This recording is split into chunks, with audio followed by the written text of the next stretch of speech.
Ho, ho, ho, my darlings, how are you?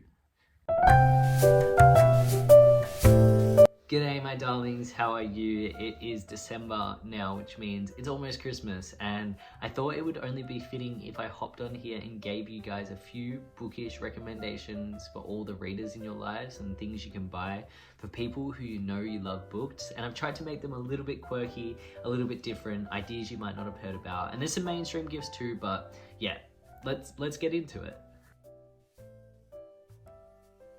My first gift that I want to talk to you guys about is a book embosser. Now, a book embosser is pretty much a stamp or a seal that you press in and it indents the paper or stamps the paper, and you can customize them to say whatever you want. Mine says from the Library of Charlie Brooks. You pretty much just go like this on the paper and it will leave a mark. Mine says from the Library of Charlie Brooks, as I said, and it is just so cute, and it's one of the best gifts I ever received. Etsy has heaps of different ones. You just got to look up book embosser, book seal, book stamp thing, and yeah, I love it. I use it as it's like a reward when you finish a book. You just go yeah, it's a really slay gift that you could give to people. So that's the first gift. My next recommendation is a cute lamp. I feel like readers love to read in bed, and that area which readers spend a really large amount of their time reading, or in their living room. And I think a beautiful, quirky lamp is the perfect gift that they wouldn't be expecting to receive.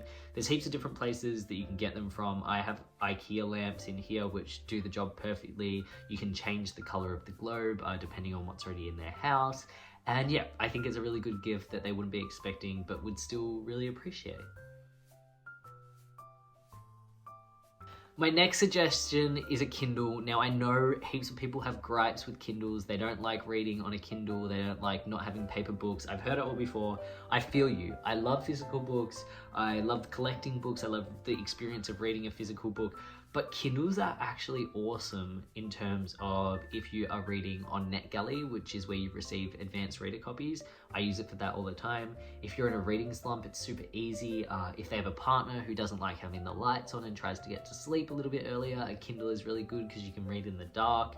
There's so many different options as to why a Kindle would be more appropriate for the reader in your life, whether that also be because you don't have space to collect books, whatever it be, a Kindle can be a really good option. I have a Paperwhite.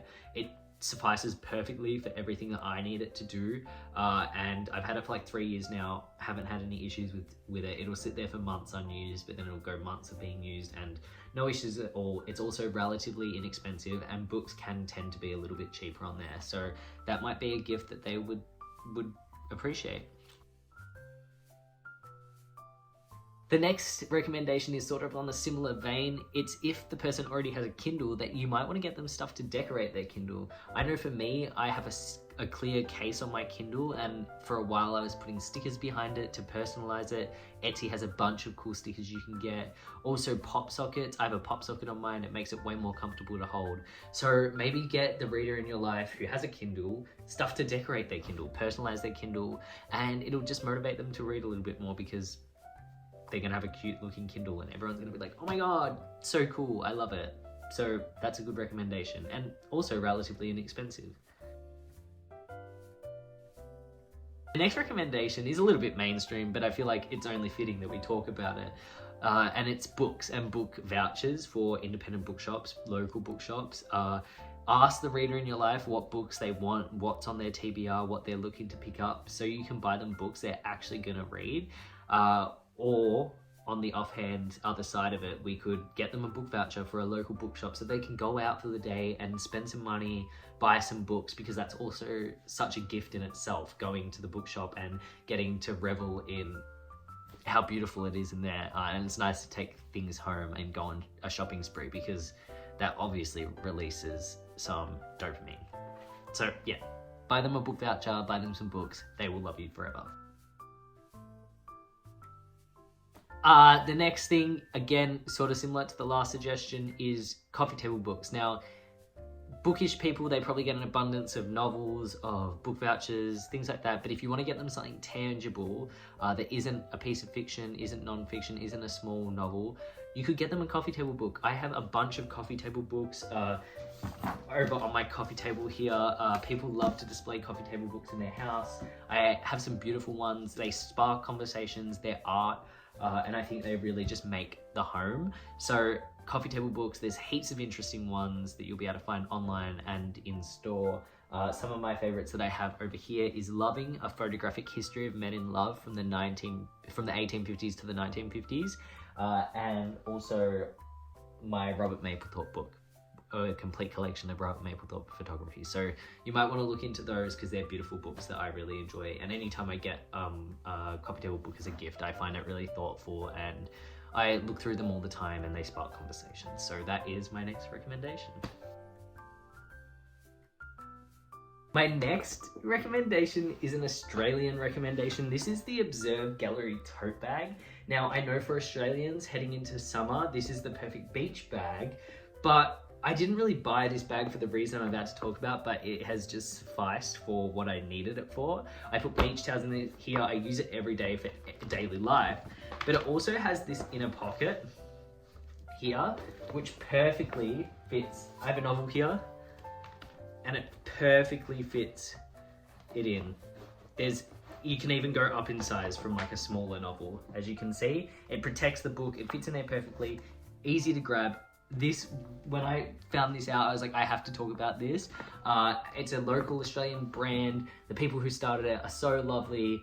The guy is my age and his sister is 19, the same age as my sister. They're from Melbourne, and I love everything they're doing. They've got a really good mission and they produce quality garments. It's my favorite brand by far. So I wanted to plug them. Observe Gallery in Melbourne. This is the PVC tote bag. They also have like a navy blue color with yellow writing, and they did have a slate gray one, but it's sold out. So go and pick those up. Another item or group of things that I think could be a lovely gift for your bookish friends or bookish loved ones would be annotation pieces of equipment. So pens, highlighters, tabs, all those sort of things are something that a lot of people wouldn't buy for themselves, and it's nice to have good quality items relating to annotation that sort of just go under the radar. So I think if you were to get your loved one a really nice pen or some really nice highlighters, they'd really appreciate it, because if they're into books, they're probably annotating. So yeah, that is just a perfect gift. And my last bonus recommendation from me to you this Christmas would be to get your bookish loved ones a subscription to a literary magazine or newspaper or something along those lines. I know that I really like the Paris Review and the New Yorker. I'm wanting to get subscriptions to them because they're amazing. They have really insightful book recommendations, author interviews, so many wonderful things. And I think the bookish people in your life would really enjoy it, and it's the gift that keeps on giving, because often you get them all throughout the year. So if anyone got me that for Christmas this year, I'd be so stoked. Wink wink. So yeah, they're all my bookish Christmas ideas that I think would be great to get your loved ones who are into reading. If you have any other suggestions down below, let me know. I would really love to hear them. All my socials are down below: Instagram, TikTok, book club, everything. You can find me there. Subscribe, like, comment, and I can't wait to see you all soon. Merry Christmas. Toodaloo.